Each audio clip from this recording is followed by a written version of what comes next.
Welcome back. As for we discussed about key management life cycle and why we need go for key management. So further we continue with the explanation of the key management in this key length and key lifetime. So key length is also very important. If key length is very longer, it is better from a security perspective. So it's good if you have the very longer key, it provides the high level security here. But computational cost, cryptographical computational cost to generate this key is more here, and also it involves greater storage and distribution overhead here. So these are the true drawbacks. As if you are having the longer key, it provides the high level security, but computational cost is long, and also it creates the overhead of storage and distributions here. Key lifetimes. Yes, lifetime of the key is also very important. Key can only be used for a specified period of time. Once that lifetime has been exceeded, the key is regarded as expired and should no longer be used. So for the lifetime, for the keys also time period is specified. Within that time period you have to use that key. Once the time is expired, exceed, then you consider that key as a expired one. So after that, that key don't have the any meaning here. So why we go for finite lifetime? What is the reason behind this? Okay, because one of the problem is mitigation against key compromise. There is the chances of key compromises. So that's why if you are use the infinite key, then once if it is compromised, then that security is nowhere is provided here. So that's why finite lifetime is okay important here. Next one is mitigation against key management failures. While managing the key, if it fails, once if it is failed, then attackers can easily access that key, and with the help of that key they can do the further procedure here. Then there is no securities available. Okay, so due to that reason we need the finite lifetime cycle here. And mitigation against future attacks. As you know that future enhancement is also very important. Attackers also good in guessing keys, and they will also make the trial and error method, so they can use the advanced techniques to guess what is your key. So that's why due to that reason also lifetime, that is finite lifetime of the key, is very important. And enforcement of management cycles. So for example, now some of the employees are working in one organization. After some time period they will transfer to another organization. Then they know what is the key is used for making communication, so they can take the advantage of that and they can harm the this particular organization earlier where they worked here. So that's why finite lifetime is important. Flexibility here. So according to your requirement we need to change the life of the keys also. So that's why it must be flexible and adaptable to the all the advanced compatible modes here.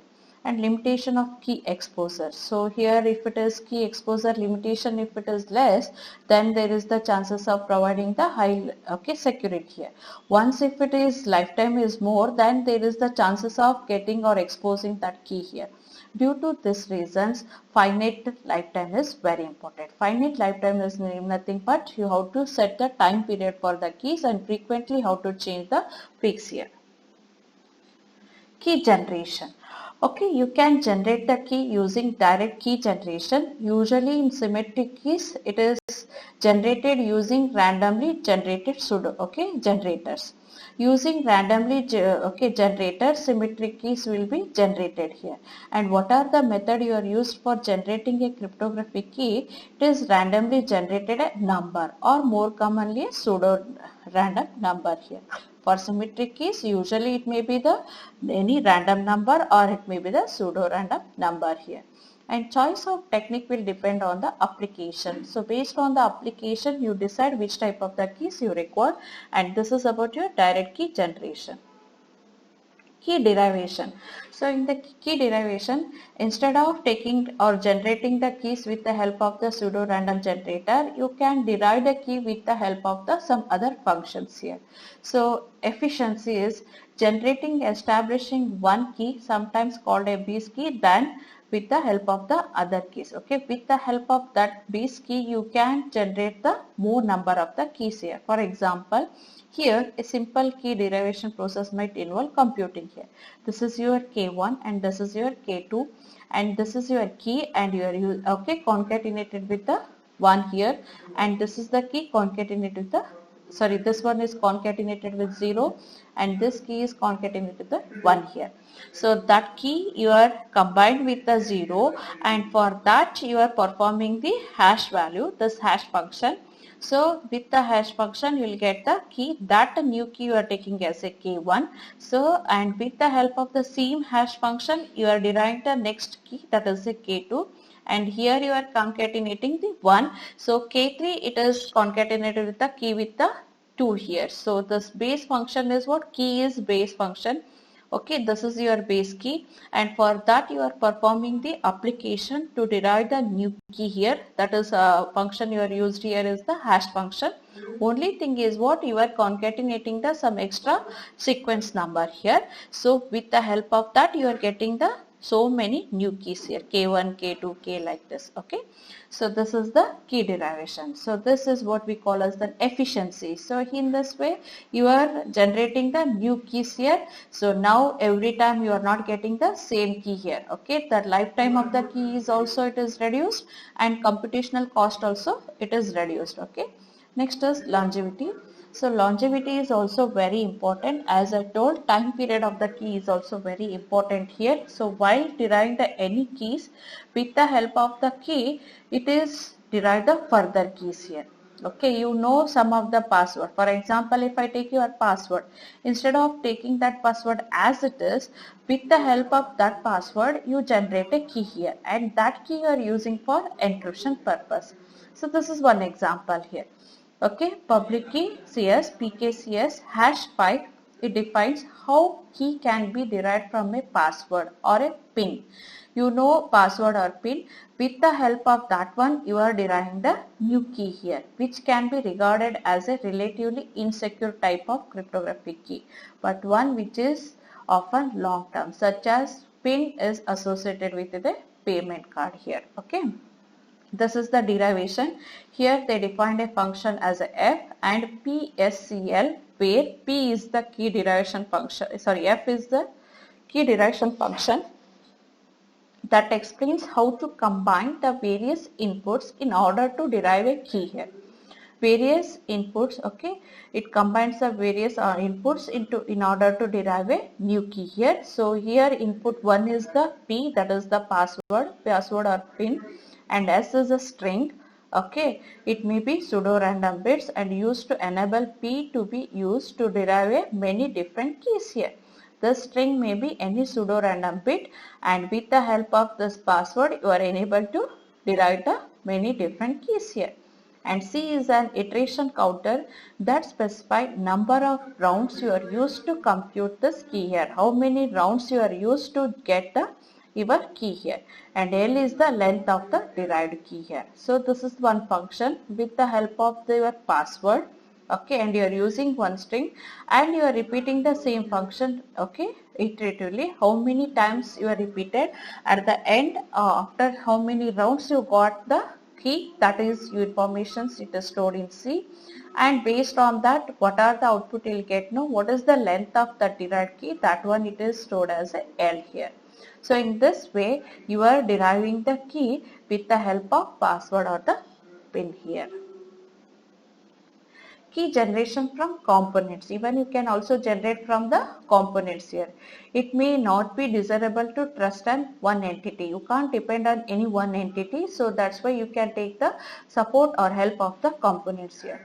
Distribute the key generation process amongst a group of entities. Instead of using a single function, you take the multiple entities and you distribute among all the entities to generate a key here. So no members of the group individually have control over the process, but collectively they do component form here. So here this one is very simple. So for example, if you want the key here, so in the group, okay, you take the multiple entities, and with the help of the multiple entities, each entity will derive one key, So after that, all the entities will combine. After combining only, you will get a final key here, and each entity don't know what is the other entity is used here, what entity or what procedure they use to get the key here. Here is the one scenario where Alice, Bob and Charlie each randomly generate a component of 128 bits random number here. Charlie also generate a random number of size 128 bits. Bob also use the pseudo random generator to generate a random number of size 128 bits, and Alice also generates a random number of 128 bits here, and those keys you are denoted as a components KA, KB and KC respectively. And secure combiner is a hardware security model. It inputs input of the components to the secure combiner is normally conducted according to strict protocol here that takes the form of a key ceremony here. So now here you are performing the secure combiner. It is a hardware security model, and here you have to follow the strict protocol to generate or to combine all these keys here.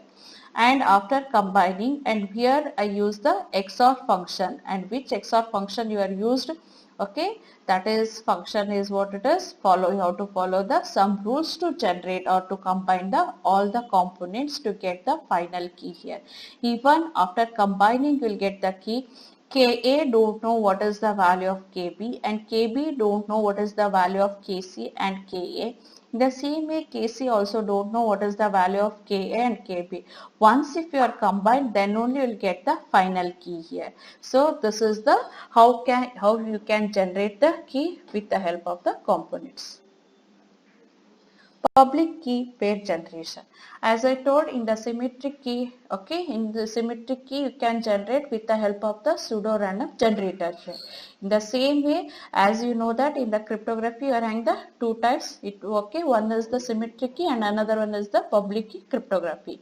So for public key cryptography, key generation depends on algorithms. It is algorithm specific here. It is not fixed here. So based on the different types of if I take the RSA algorithm, so in RSA algorithm already know that how we'll get the public key and private key. So with the help of the RSA function here. Once if you apply the procedure of the RSA algorithm, so then only you will get what is your key here. So that's why public key generation, it is algorithm specific. So it is key you are getting based on what it is, based on the algorithms. What are the algorithms you are used for the encryption? No, same encryption algorithm you take the help to generate the keys here. In the public key cryptography, it is depends on the algorithms here. Next is key establishment. It is the process of getting cryptography keys to the location where they will be used. Where you are using, there you have to establish. That establishment is the process of getting cryptography keys to the location. Where they will be used. The key does not need to be shared. When keys does not need to be shared, because encrypting data on a local machine. If you are using the encryption algorithm and in the local machine you will encrypt that one, and you just encrypted message if you are sending, then need not to be necessary to share the keys. So key does not need to be secret. When it is does not to be secret, this applies mainly to public keys here. As you already know that, so any of the person, if you want to communicate, if you have the digital certificate, that digital certificate also contains the public key here. With the help of that public key, if you want to communicate, as you can encrypt the message with the help of that public keys if you know the verification key, digital signature or digital certificate. For that you require the verification keys. If you have that authority, then you can access that public key from the digital certificate, and you can use that key for encryption. So, and that encrypted message, that ciphertext you are sending to the receiver no private key, and with the help of that private key only receiver can decrypt the message here. So that's why key does not need to be secret here. And key can be established in a controlled environment, so where key is pre-distribution. So for example, if you want to communicate, so use the setup or in the such a way that you can share the key. So okay, using the secure channel here. Instead of transferring the keys in through the open channel, you use the secure channel, and with the help of that secure channel, you already pre-distribution of keys are taken place here. So that is one more way of establishing the key here. If you are using the local machines, then you have to physically share the keys here. So both the parties know what is the key is used for encryption purpose here. And if you are using the digital certificates, then it does not need to be secret here. Okay. And if you are using the controlled environment, secure channel for distributing the keys, for establishing the keys, then it is not necessary to go for the this one. This is one more procedure. These are the three different ways of making the key establishment here. Is it clear now? Okay, thank you.